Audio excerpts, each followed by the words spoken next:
Good morning, children. Take out your English reader workbook. Today we are going to do chapter number 5, okay, which is the silver arrow. Arrow means आपका तीर ना, और silver चांदी का, the silver arrow. Before you start, how many competitions have you participated in? तो ये chapter start करने से पहले आपको ये बताना है कि आपने कितने कंपटीशन में पार्ट लिया है, ठीक है। तो बेटा हम लोगों को जो कोई भी कंपटीशन हो, हम लोगों को ज़रूर से उसमें इनरोल करना चाहिए। उससे हमें अपनी कैपेसिटी पता चलती है और हम उससे फिर अपने आप को और भी इम्प्रूव कर पाते हैं, ठीक है। The sun was shining brightly on Wednesday in Nottingham. One of the sheriff's man came riding through the town, ठीक है। तो एक दिन क्या था, ऑन वेडनेसडे के दिन जो सन है बहुत ही ब्राइटली शाइन कर रहा था, मतलब बहुत तेज सूर्य की रोशनी थी। कहाँ पे? नॉटिंगम, ठीक है, इंग्लैंड में ये जगह नॉटिंगम, ठीक है। One of the sheriff's man came riding through the town, और वही टाउन में एक जो शेरिफ का मैन था, शेरिफ बेटा किंग के आदमी होते हैं जिनको अलग अलग एरिया दे दिया जाता है उसको गवर्न करने के लिए, ठीक है। तो शेरिफ जो था उसका एक आदमी वहाँ पे एक टाउन में आया घोड़े से, हॉर्स राइडिंग करता हुआ, ठीक है। He took out a poster from his bag and hung it on the lamp post, और उसने क्या किया, उसने अपने बैग में से, उसी आदमी जो घोड़े पे आया था, उसने क्या किया, अपने बैग से एक पोस्टर निकाला और उसको एक लैम्प पोस्ट पे, रोड के किनारे लैम्प पोस्ट पे उस पर टांग दिया। A little boy was observing him, एक छोटा लड़का उस घोड़सवार को देख रहा था ये करते हुए। As soon as he left the boy took the poster and ran off with it into the woods, और जैसे ही वो घुड़सवार गया, वो जो छोटा लड़का था, उसने, जो बॉय था, उसने क्या किया, उस पोस्टर को लैम्प पोस्ट से उतारा और उसे लेकर के वुड्स में, मतलब वही जंगलों में पेड़ पौधों के बीच में भाग भाग गया उसे लेकर के, ठीक है। Where is Robin, he shouted as he ran through the Sherwood forest. तो वहाँ पे एक शेरवुड फॉरेस्ट है, उसमें वो लड़का वो पोस्टर लेके भागा और वो ये पूछता रहा कि रॉबिन कहाँ पे, वेयर इज रॉबिन, वो चिल्लाता रहा। The boy was looking for robin hood the best Archer in all of England. तो वो लड़का किसकी तलाश कर रहा था? रॉबिन हुड की। जो रॉबिन हुड है वो बेस्ट आर्चर, बेस्ट आर्चर मतलब बेस्ट तीरंदाज, जैसे अर्जुन थे, ठीक है, वैसे ही जो रॉबिन हुड है वो इंग्लैंड में बेस्ट आर्चर थे। Robin Hood was the leader of a group of people called the Mary Men, और जो रॉबिन हुड है वो कौन थे? वो एक लोगों का ग्रुप था, उस ग्रुप का नाम था मैरी मैन, उसके लीडर थे, उसी के नेता थे, ठीक है। They all lived in the forest and वोर ग्रीन जैकेट्स, वो लोग कहाँ, वहीं फॉरेस्ट में, जंगल में ही रहते थे, और वो ग्रीन कलर की, वो सबके सब जो मैरी मैन के जितने भी सदस्य थे, आदमी थे, वो सब ग्रीन कलर की जैकेट, हरी रंग की जैकेट पहनते थे, ठीक है। Robin hood took the poster from the boy and read it, उसके बाद रॉबिन हुड ने क्या किया, वो पोस्टर जो है उस लड़के से ले लिया और उसको पढ़ा। Lads, we are going to Nottingham, he called out to his band of outlaws. तो उसने पढ़ के बोला कि लैड्स, अपने लोगों को संबोधित किया कि हम लोग नॉटिंगम जाएंगे, ठीक है। To his band of outlaws, outlaws बेटा जो लोग राजा का बनाया कानून, लॉ जो नहीं मानते हैं, उनको हम लोग आउटलॉज कहते हैं। तो जो उसके जो आदमी थे वो ग्रुप ऑफ क्या थे, वो रॉबर्स थे, ठीक है। तो इसको इसलिए उनको क्या कहा गया? आउटलॉज। तो रॉबिन हुड ने अपने उन आदमियों से कहा कि हम लोग नॉटिंगम जाएंगे। The sheriff is holding an archery contest in 3 days and the prize is silver arrow. तो रॉबिन हुड ने अपने आदमियों से और कहा कि जो शेरिफ है, जो राजा का जो आदमी है यहाँ नॉटिंगम में, वो एक प्रतियोगिता, एक कॉन्टेस्ट ऑर्गेनाइज कर रहा है आर्चरी का, तीरंदाजी का, और जो उसमें जो जीतेगा उसको एक सिल्वर एरो, ठीक है, एक चांदी का एक तीर मिलेगा इनाम में। Don't go, it's a trap, he is trying to capture you, said one of his man.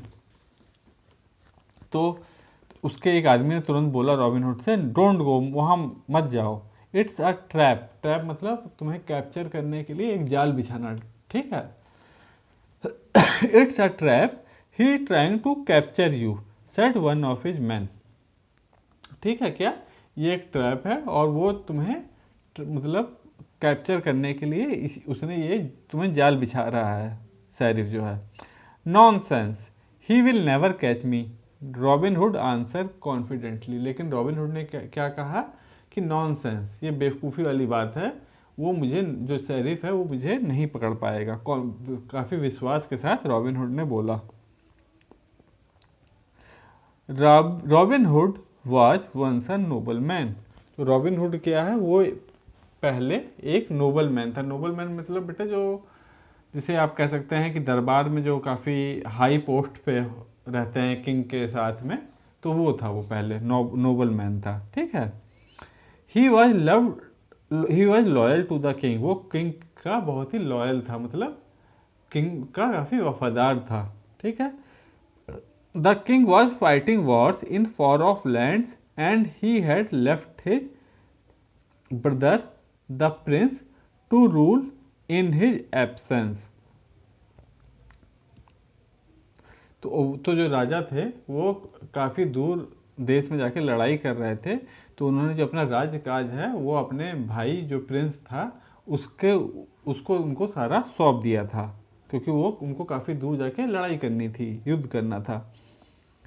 तो इसलिए उन्होंने अपने एब्सेंस में, अपनी गैर मौजूदगी में, अपने जो भाई था प्रिंस, उसको ही राजा बना दिया था कि वही उनका काम देखेगा, राजकाज।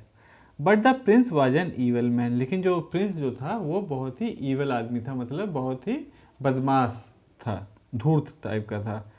ही took away the lands of all the noble man who were loyal to the king. जो प्रिंस था वो बहुत ही धूर्त था, उसने क्या किया, जितने भी नोबल मैन जो किंग के लॉयलिस्ट थे, जो किंग के साथ में रहते थे, किंग के वफादार थे, उन सबके उसने क्या किया, ज़मीन वमीन सब ले लिया। After robin hood lands were taken away he escaped into the forest. और इसी तरीके से उसने रॉबिन हुड की भी सारी ज़मीन वगैरह ले ली, और उसके बाद रॉबिन हुड ने क्या किया, वो भाग करके जंगल में रॉबिन हुड आ गया। There he found other people whom the prince had maltreated and he taught them archery and fencing। वहाँ पे जंगल में, फॉरेस्ट में उसने क्या किया, और भी ऐसे उन लोगों को ढूंढ लिया जिन लोगों को जो प्रिंस ने मेल ट्रीटेड, मतलब जिनके साथ बहुत ही खराब बर्ताव किया था। मेल ट्रीटेड मतलब खराब बर्ताव करना, ठीक है। और उन लोगों को रॉबिन ने क्या, आर्चरी और फेंसिंग, आर्चरी बेटा आपका तीरंदाजी होता है, और फेंसिंग तलवारबाजी, ठीक है। वहाँ पे रॉबिन हुड ने उन लोगों को तीरंदाजी और तलवारबाजी सिखाई।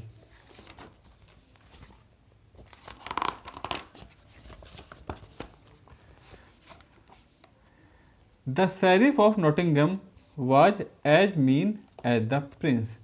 अब जो जो शेरिफ था नॉटिंगम एरिया में, जो शेरिफ था वो भी as mean as the prince, मतलब वो भी उतना ही इविल था जितना कि जो वहाँ का प्रिंस था, ठीक है।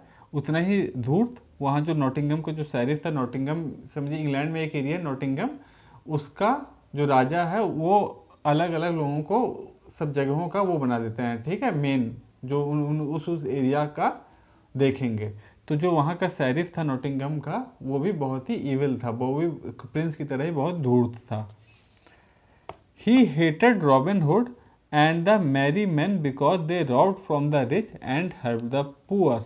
और वो जो शेरिफ था वो रॉबिन हुड से बहुत चिढ़ता था, क्योंकि रॉबिन हुड क्या करता था, वो आ करके डाका डाल करके जो जितने भी अमीर थे उन लोगों का पैसा लूट लेता था, और उस पैसे को वो गरीबों में बांट देता था।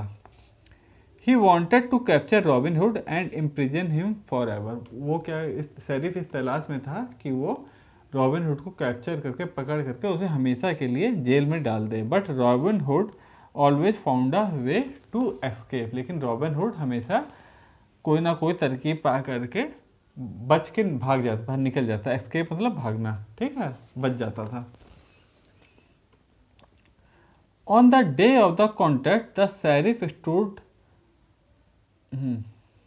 On the day of the contest, the sheriff stood looking for the merry men, but there was no sign of them.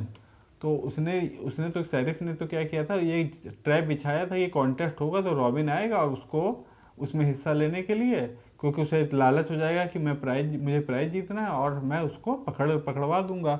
लेकिन उस दिन जब कॉन्टेस्ट होने लगा तो शेरिफ ध्यान दे रहा था, लेकिन कोई भी ना रॉबिन हुड आया और ना ही कोई भी मैरी मैन जो उसका ग्रुप था उसमें से भी कोई भी नहीं वहाँ दिखाई दिया।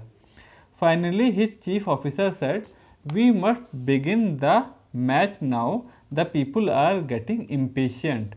तो फिर उसका जो ऑफिसर चीफ ऑफिसर था जो शेरिफ का, उसने शेरिफ से कहा कि अब बहुत देर हो रही है, अब हम लोगों को कॉन्टेस्ट स्टार्ट कर देना चाहिए, क्योंकि जो लोग जो देखने के लिए आए हैं वो बहुत इम्पेशेंट हो रहे हैं, मतलब बहुत बोर हो रहे हैं, हल्ला गुल्ला मचा रहे हैं, ठीक है, अपना धीरज खो रहे हैं। The sheriff was disappointed that his plan had failed, but he started the contest anyway. जो शेरिफ था वो बहुत ही डिसअपॉइंट हुआ, उसे बहुत ही मतलब निराशा हुई कि जो उसने ये ट्रैप बिछाया था रॉबिन हुड को पकड़ने के लिए वो बेकार जा रहा है, लेकिन क्योंकि अब कॉन्टेस्ट उसने पहले से कर रखा था तो उसे फिर उसने अपना कॉन्टेस्ट जो था उसको प्रतियोगिता को स्टार्ट कर दिया। Many people had come to watch the contest, they all cheered when an arrow hit close to the target. तो बहुत सारे लोग उस कॉन्टेस्ट प्रतियोगिता को देखने के लिए आए थे और वो सब लोग बहुत खुश होते जैसे ही टारगेट मतलब जो निशाना जो जगह उसने दी हुई थी जहाँ पे निशाना लगाना था उसके आसपास भी अगर तीर लगता तो लोग बहुत ही ज़्यादा एक्साइटेड हो जाते, चिल्लाने लगते, ठीक है। Everyone kept expecting Robin Hood to show up. सब लोगों को ये लग रहा था कि रॉबिन हुड आएगा इस प्रतियोगिता में हिस्सा लेने के लिए। Some archers wore red, other wore blue, there were archers in black, brown and even purple, but no one wore green, ठीक है। तो जो आर्चर्स आए थे, तीरंदाज जो आए थे, उसमें किसी ने रेड कलर की, किसी ने नीली रंग की, किसी ने पर्पल कलर बैगनी कलर की, ठीक है, किसी ने ब्लैक, किसी ने ब्राउन, अलग अलग कलर की सबने जैकेट पहन रखी थी, लेकिन किसी ने भी ग्रीन कलर की जैकेट नहीं पहन रखी थी। ग्रीन कलर की जैकेट वो मैरी मैन की थी ना, जो रॉबिन हुड के जो आदमी थे वो लोग ग्रीन कलर की जैकेट पहनते थे, तो ग्रीन कलर की जैकेट किसी ने भी नहीं पहनी हुई थी। Soon there were only two archer left. One wore red and the other wore blue. और आखिरी में क्या हुआ, केवल दो आर्चर बचे जिसमें से एक ने रेड कलर की और एक ने नीली रंग की जैकेट पहन रखी थी। They were both very good. वो दोनों ही बहुत ही अच्छे लग रहे थे।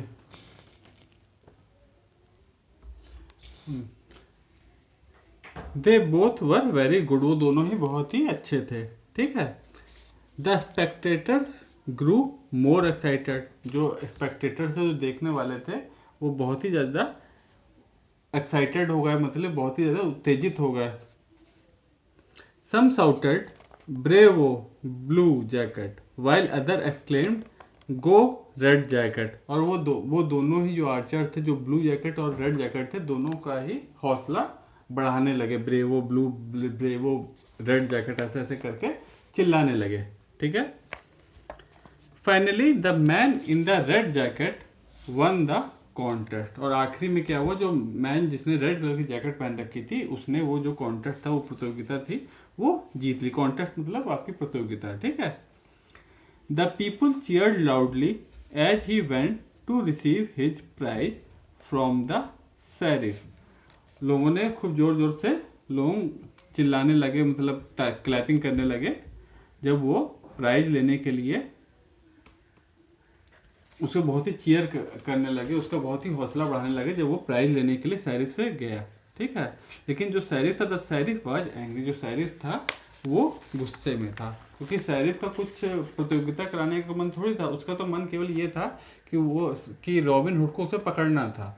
उसने कहा इतना ऑर्गेनाइज भी कर दिया, सबको प्राइज भी बांटना पड़ रहा है और जो रॉबिन हुड है वो पकड़ा भी नहीं गया, इसलिए वो बहुत डिसअपॉइंटेड था, वो बहुत ही एंग्री था, गुस्से में था।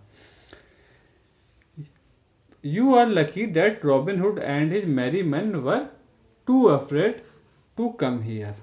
तो जो शेरिफ है वो क्या कह रहा है, उस आदमी से बोला जो रेड जैकेट में जिसने जिसने कॉन्टेस्ट जीता था कि तुम लकी हो कि रॉबिन हुड और उसके मैरी मैन यहाँ कॉन्टेस्ट में हिस्सा लेने के लिए नहीं आए क्योंकि वो बहुत डरे हुए थे।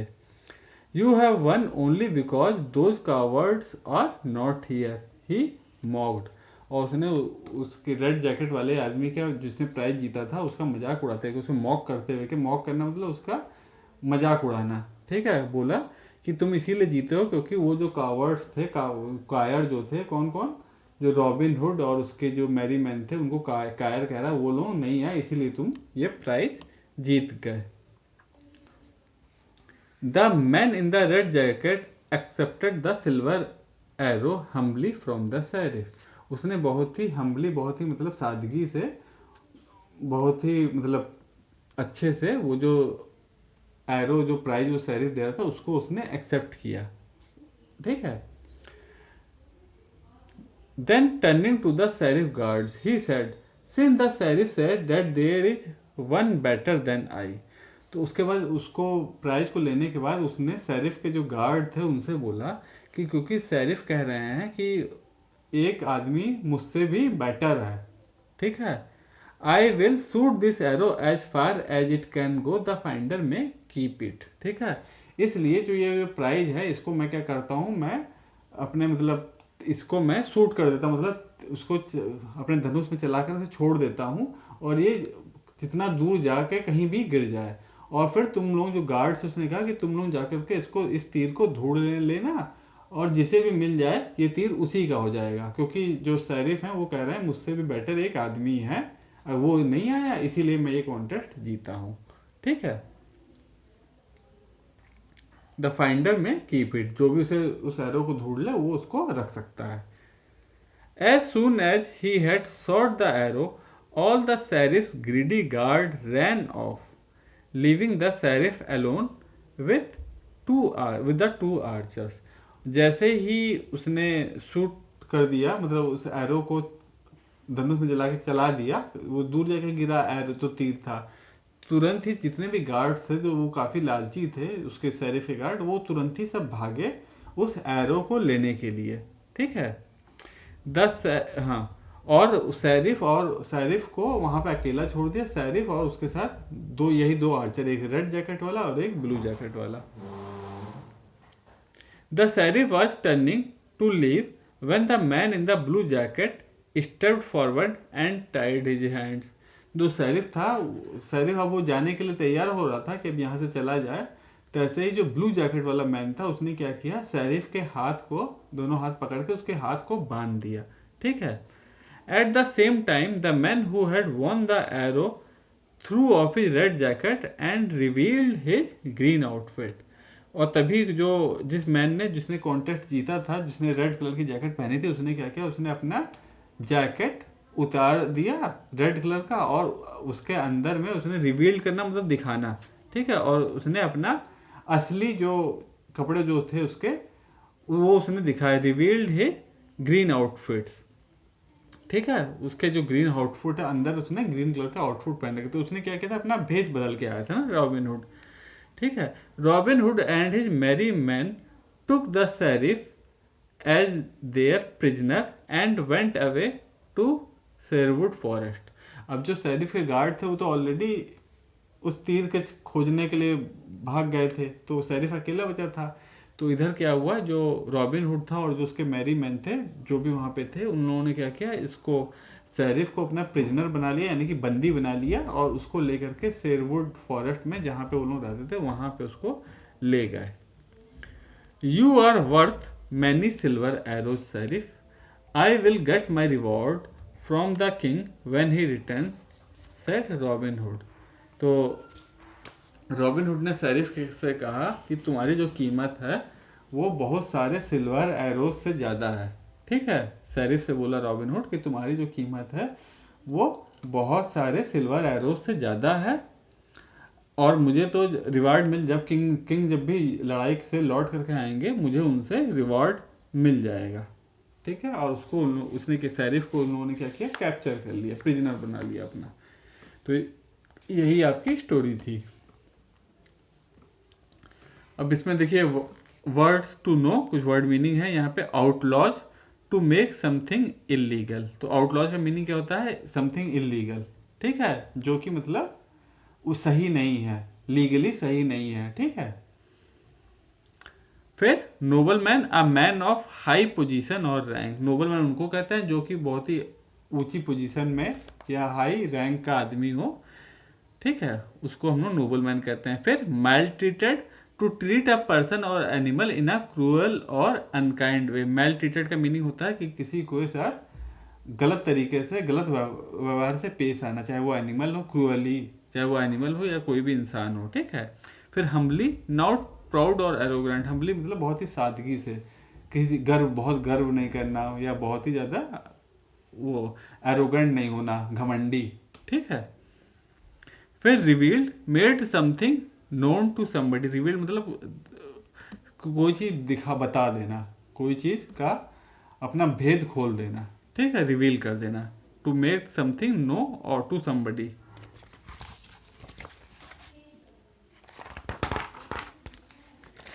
अब बेटा हम लोग इसी एक्सरसाइज पे आते हैं। इसमें है answer the following question. Who was Robin Hood? आपका फर्स्ट क्वेश्चन है हु वॉज रॉबिन हुड, तो इसका आंसर हो जाएगा Robin Hood was the leader of a group of outlaws called the Mary men, earlier he was a noble man. तो वो robin Hood क्या था? वो एक ग्रुप था मैरी मैन, उसका वो लीडर था, और उससे पहले वो क्या था? वो ही वॉज अ नोबल मैन, ठीक है। फिर नेक्स्ट क्वेश्चन है who told robin hood about the archery contest? किसने रॉबिन हुड को आर्चरी कॉन्टेस्ट, तीरंदाजी का कॉन्टेस्ट हो रहा प्रतियोगिता, और ये उसको रॉबिन हुड को किसने बताया? A little boy took the poster from the lamp post which was hung there by sheriff man and gave it to Robin Hood.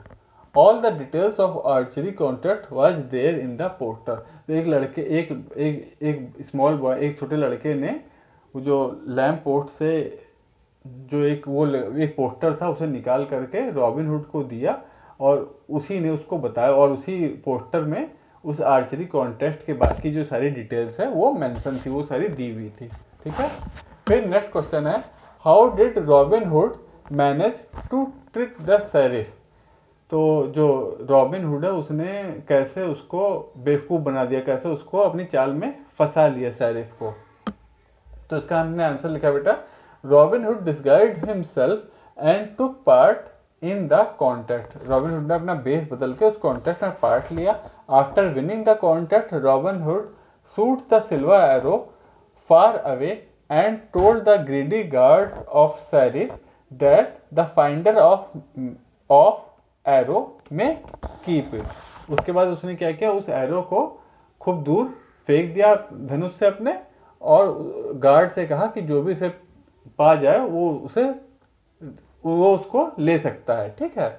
When the guards went to fetch the arrow, Robin was able to imprison sheriff. उसके बाद जो guard थे, जब वो उस arrow को लेने के लिए भागे, जो ग्रीडी गार्ड्स उसके थे शेरिफ के, उस टाइम पे उसने क्या किया? रॉबिन हुड ने शेरिफ को उसको अपना बंधक बना दिया, उसको इम्प्रिजन कर दिया, ठीक है। फिर क्वेश्चन फोर्थ है who was captured at the end and how? तो बेटा ये वाला क्वेश्चन और ये वाला क्वेश्चन लगभग एक ही जैसा है, इसमें भी वही चीज़ बताना है, उसमें भी ट्रिक थी कि कैसे उसको वो किया, इसमें भी आपको वही चीज़ बताना है, तो इसके दोनों के आंसर लगभग सेम है। तो sheriff was captured in the end, robin hood who had disguised himself fooled the sheriff guards in fetching the silver arrow. When the guards were away, Robin and his men captured sheriff. तो sheriff को उसने कैसे capture किया? Robin Hood ने उसके अपना भेष बदल लिया था, और उसके जो गार्ड हैं उनके ग्रेडी गार्ड्स को उसको बेवकूफ़ बनाकर उसको तीर लेने के लिए दूर भेज दिया, और उसी टाइम पे रॉबिन हुड ने शेरिफ को कैप्चर कर लिया, ठीक है। अब हम नेक्स्ट एक्सरसाइज पे आते हैं, exercise B. Fill in the blanks with the help of words given in the box, ठीक है। तो ये आपको फिल इन द ब्लैंक्स दिए हुए हैं, और इसके आपको हिंट यहाँ पे दे रखे हैं, ठीक है। तो इसमें फर्स्ट है Robin Hood was the leader of A group called. तो रॉबिन हुड किस ग्रुप का लीडर था? तो इसका आंसर हो जाएगा मैरी मैन, ठीक है। उसके ग्रुप का क्या नाम था? मैरी मैन, ठीक है। फिर सेकेंड है the dash was as mean as the prince. तो कौन प्रिंस का तरह मीन था, मतलब बहुत ही छोटे विचारों वाला था। तो इसका क्या आंसर हो जाएगा, the sheriff of Nottingham was as mean as the prince. ठीक है। फिर थर्ड है, the sheriff was dash because his plans had failed. तो शेरिफ जब वहाँ पे रॉबिन हुड नहीं आया, जब वहाँ पे मैरी मैन के लोग नहीं आए, तो क्या हुआ, तो शेरिफ जो था वो बहुत ही डिसअपॉइंटेड हुआ। तो इसमें क्या आंसर हो जाएगा, the sheriff was disappointed because his plan had failed. Sheriff जो था वो डिसअपॉइंट हुआ, उसे बहुत ही ज़्यादा निराशा हुई क्योंकि उसका प्लान जो था वो फेल हो गया था। ठीक है। फिर फोर्थ है, man took the sheriff as their dash. तो इसमें जो मैन है उन्होंने शेरिफ को क्या कर लिया, एज देयर प्रिजनर। जो मैरी मैन के जो लोग थे उन्होंने शेरिफ को उसे क्या बना लिया, उसको अपना बंधक बना लिया एज ए प्रिजनर। यहाँ पे प्रिजनर आ जाएगा। ठीक है बेटा, यहाँ पे हमने लिख भी दिया है उसी सीक्वेंस में। ठीक है। तो ये बी एक्सरसाइज। उसके बाद नेक्स्ट है आपकी exercise C. Read the extract given below and answer the question that follow. You are worth many silver arrow sheriff. I will get my reward from the king when he returns। तो ये बात को इसमें आपको ये जो extract है ये आपकी स्टोरी से लिया गया है। इसमें क्वेश्चन पूछा जा रहा है, हु से दीज वर्ड्स। ये वाली लाइन कौन बोल रहा है।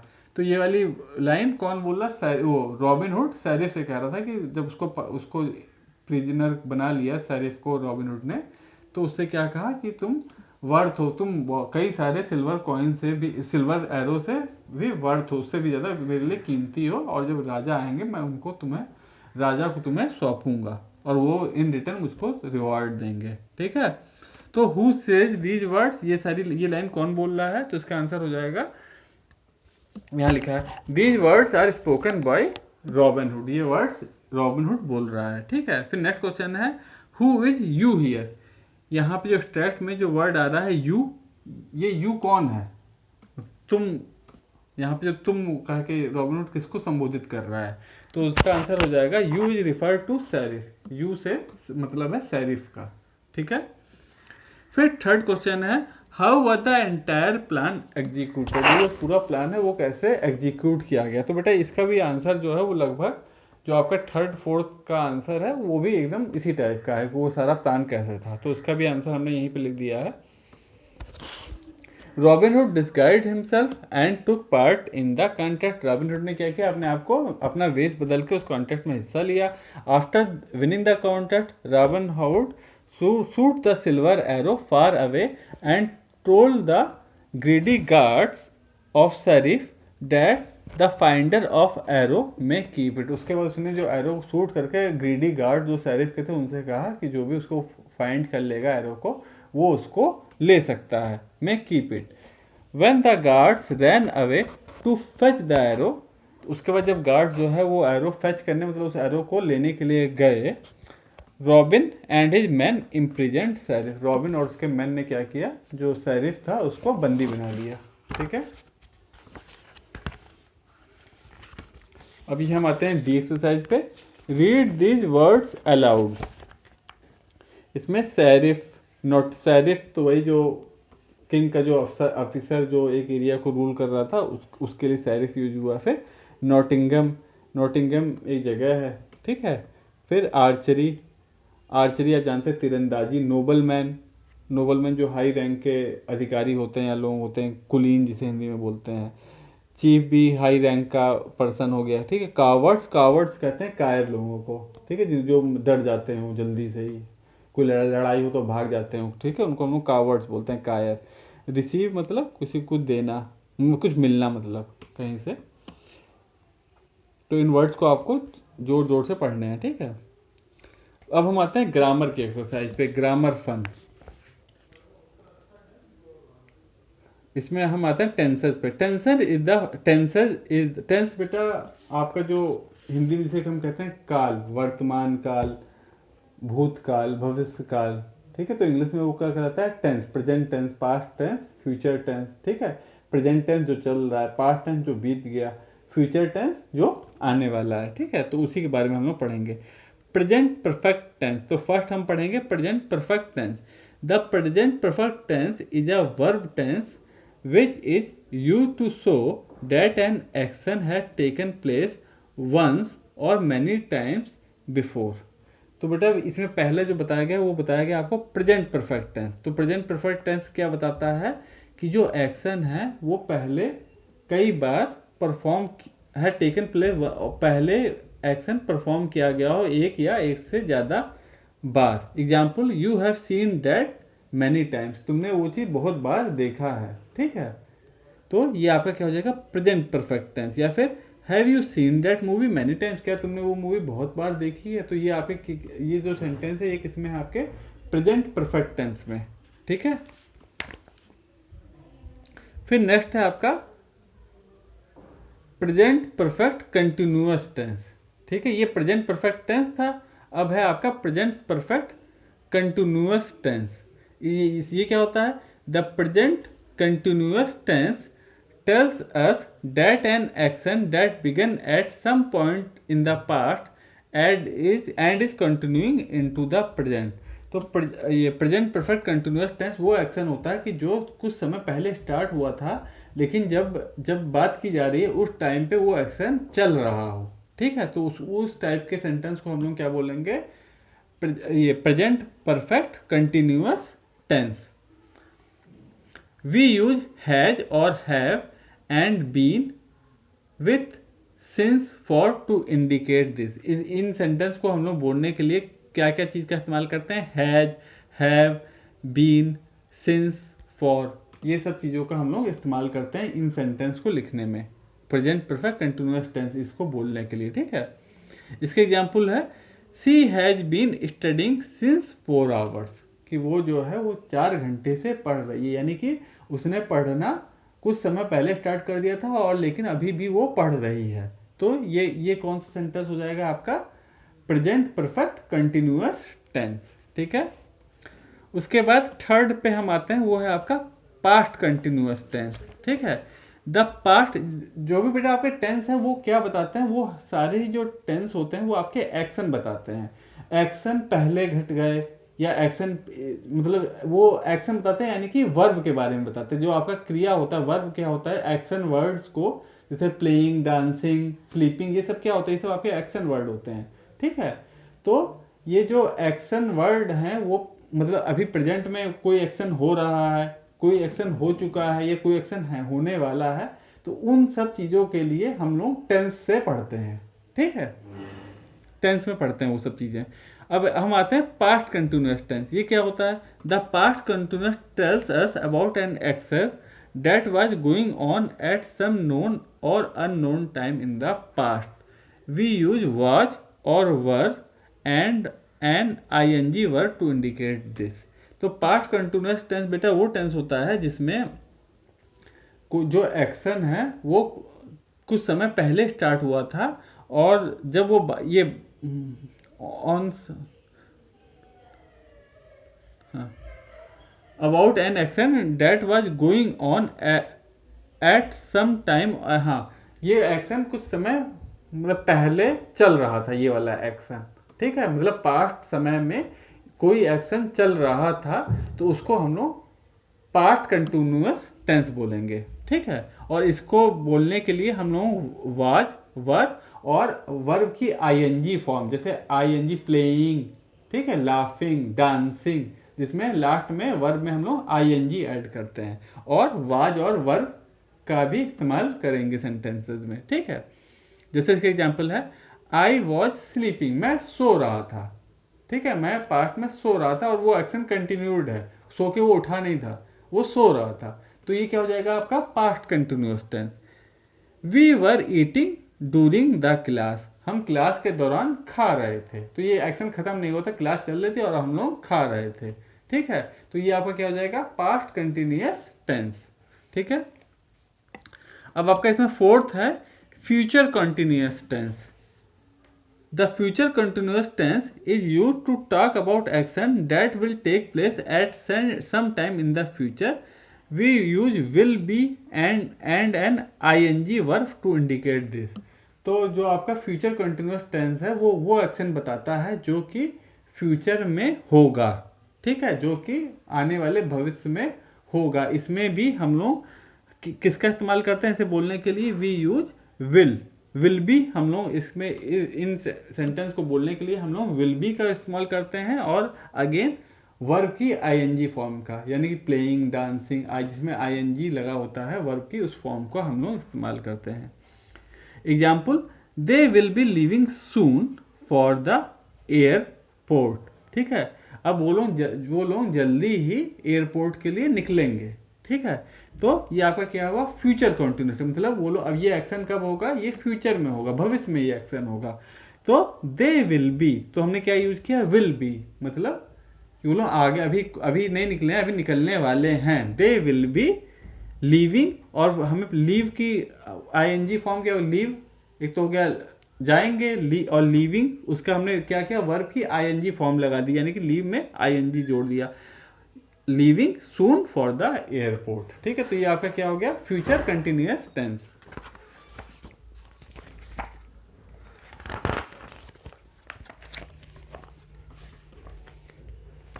फिर हम आते हैं आपके एक्सरसाइज ई पे। Write the past continuous tense of the verb in the brackets to complete each sentence, ठीक है। तो अब आपको इसमें पास्ट कंटिन्यूअस टेंस से ये वाली एक्सरसाइज आपको कंप्लीट करनी है, ठीक है बेटा। तो इसको हम रब कर इरेज कर देते हैं, फिर करते हैं। अब बेटा हम लोग ये नेक्स्ट एक्सरसाइज कर रहे हैं E. Write the past continuous tense of the verb in the bracket to complete each sentence. तो आपको पास्ट कंटिन्यूअस टेंस यहाँ से ये जो ब्लैंक है इसको कंप्लीट करना है, ठीक है। पास्ट कंटिन्यूअस टेंस हमने अभी पढ़ा, और पास्ट कंटिन्यूअस टेंस क्या होता है कि जो एक्शन, जो आपका जो समय बीत गया हो उसमें वो एक्शन अकर किया हो और उस टाइम पे वो एक्शन चल रहा हो, ठीक है। तो इसमें द डॉक्टर, अब यहाँ पे आस्क दिखा है, तो आपको पास्ट में जो आस्क की हम लोग कौन सी फॉर्म यूज करेंगे? आईएनजी। तो और उसके साथ वाज या वर का यूज करेंगे। तो हम लोग क्या करेंगे? The doctor was asking him question when he fainted. तो डॉक्टर जो है वो उससे क्वेश्चन पूछ रहा था, तभी वो बेहोश हो गया। तो डॉक्टर यहाँ पे आपका आ जाएगा वाज आस्किंग, ठीक है। फिर नेक्स्ट देखिए, I dash the question smartly when the principal entered the class. इसमें क्या हो जाएगा?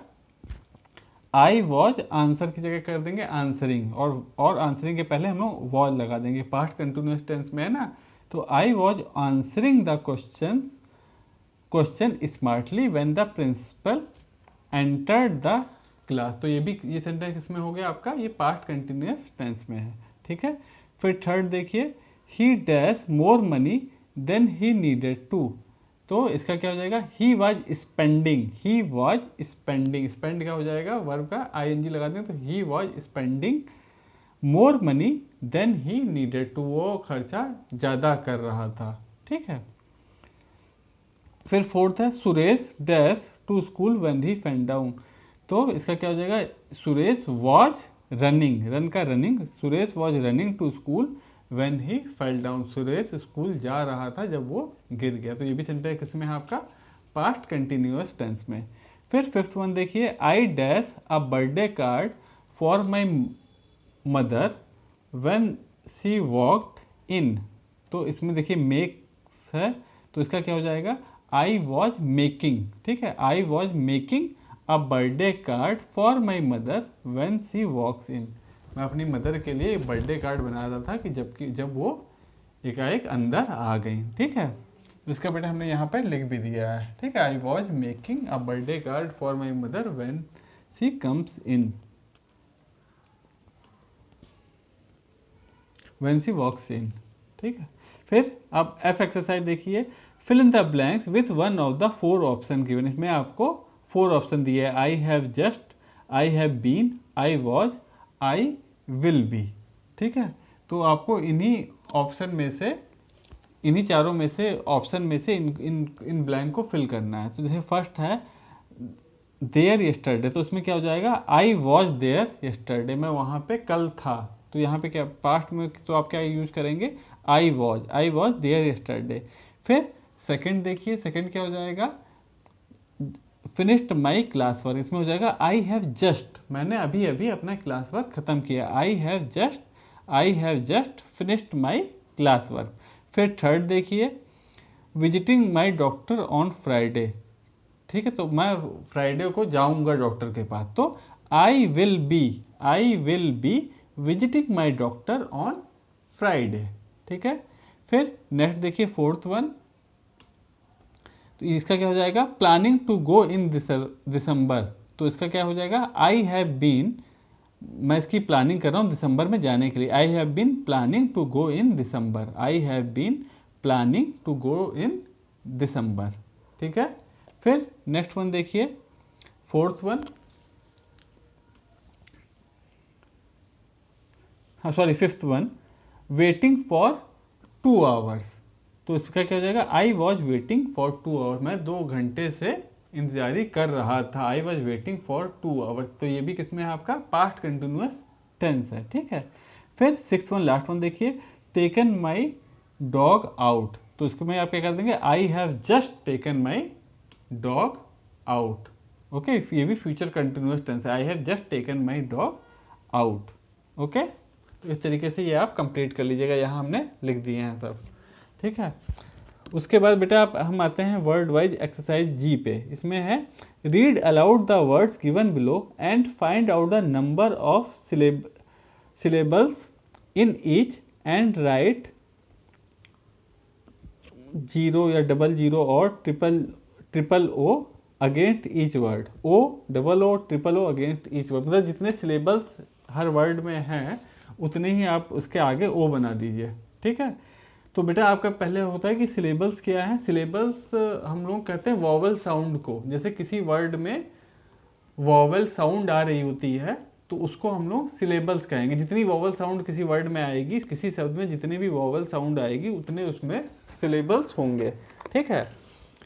जैसे मैच, तो इसमें देखिए MATCH मैच, इसमें वॉवल्स कितने हैं, इसमें केवल एक वॉवल आया है ए, ठीक है, मैच, तो एक वॉवल आ रहा है, वो वॉवल साउंड कितनी है, मैच, मै, तो आपकी एक ही साउंड आ रही है, यानी कि एक साउंड वॉवल किस में आ रही है, तो यहाँ पे आप एक ओ बना दीजिएगा, ठीक है, मैच के आगे एक ओ बना दीजिएगा, ओके, क्योंकि केवल एक ही ओ साउंड आ रही है।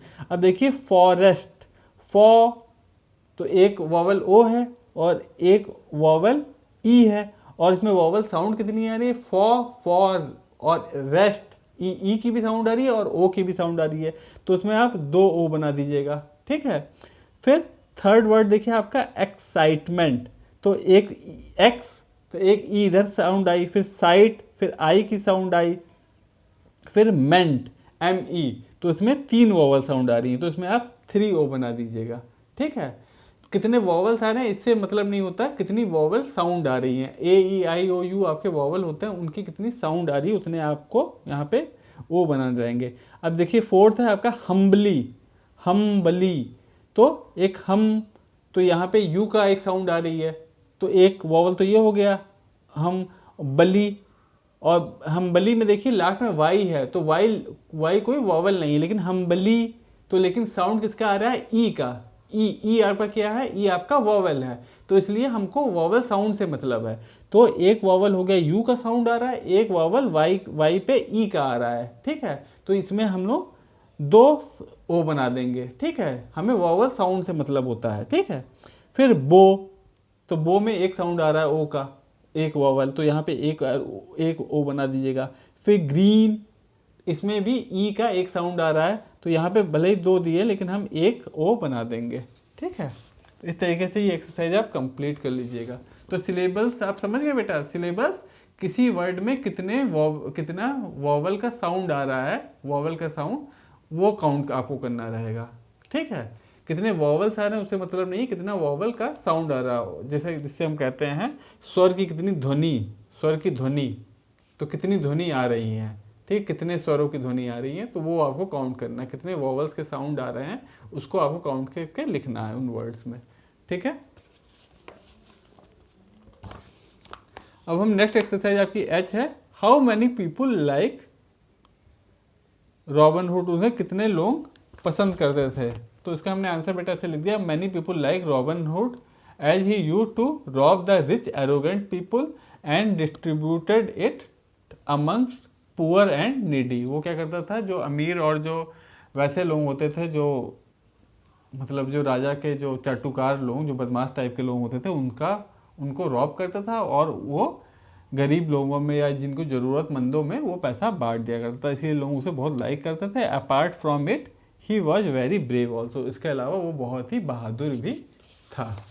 ठीक है, फिर नेक्स्ट एक्टिविटी है आपकी activity time. What will you do in the following situation? You have a classmate who does not understand how to solve a sum, you will. अच्छा, यहाँ पे आपको एक सिचुएशन दी गई है कि आप क्लास में, आपका एक फ्रेंड है जो एक क्वेश्चन को, मैथ का एक सम है, वो उसको सॉल्व नहीं कर पा रहा है, तो आप क्या करेंगे? Give your notebook to him her so that he she can copy your work. आप उसे अपनी कॉपी दे देंगे कि वो इसमें से आपका कॉपी करके, यानी कि छाप करके, नकल करके लिख ले। या सेकंड ऑप्शन है so him her to arrive at the solution, उसको बताएंगे कि कैसे इसके आंसर पे पहुँचो, मतलब कैसे इसका आंसर निकालो, कौन सा तरीका, आप उसको समझाएंगे। या third, inform the teacher about his her problem, या फिर आप टीचर से कह देंगे कि देखो उसकी ये प्रॉब्लम आ रही है। ठीक है, तो आप क्या करोगे? तो इसमें हमको तो जो बेटर लग रहा है वो ये लग रहा है, so him her to arrive at the solution, की मतलब उसको हम समझा देंगे कि कैसे इसका आंसर निकालना है, तो फिर वो खुद भी जान जाएगा कि कैसे इस क्वेश्चन को करता है। बाकी अगर आपको कुछ और लग रहा है तो उसी किसी और पे टिक लगा करके आप उसके बारे में थोड़ा सा हमको एक वो भी बना, मतलब सोचिएगा कि आपको दूसरा कोई ऑप्शन सही लग रहा है तो वो ऑप्शन क्यों सही लग रहा है, उसके बारे में भी कुछ सोचिएगा। ठीक है, ठीक है बेटा, ये आपका चैप्टर ओवर हो गया। ये जो एक्सरसाइज है ये आप अपनी फेयर कॉपी में कर लीजिएगा। और जो उसके बाद जो इसमें जो कुछ वर्ड्स दिए हुए हैं, ठीक है, न्यू वर्ड्स करके उनकी हेड, जैसे ये सब वर्ड्स हो गए, ठीक है, इनको आप न्यू वर्ड्स में करके डाल लीजिएगा। इसमें और भी देख लीजिएगा जो वर्ड आपको, जो जिनकी स्पेलिंग आपको डिफिकल्ट लग रही हो, उनको भी आप न्यू वर्ड्स की हेडिंग डाल करके इस एक्सरसाइज को करने के बाद नीचे में वो सारे वर्ड्स आप अपनी फेयर कॉपी में कर लीजिएगा और उनकी स्पेलिंग अच्छे से लर्न कर लीजिएगा। कोई प्रॉब्लम हो तो हमें मैसेज कीजिएगा। ओके बेटा, बाय, टेक केयर।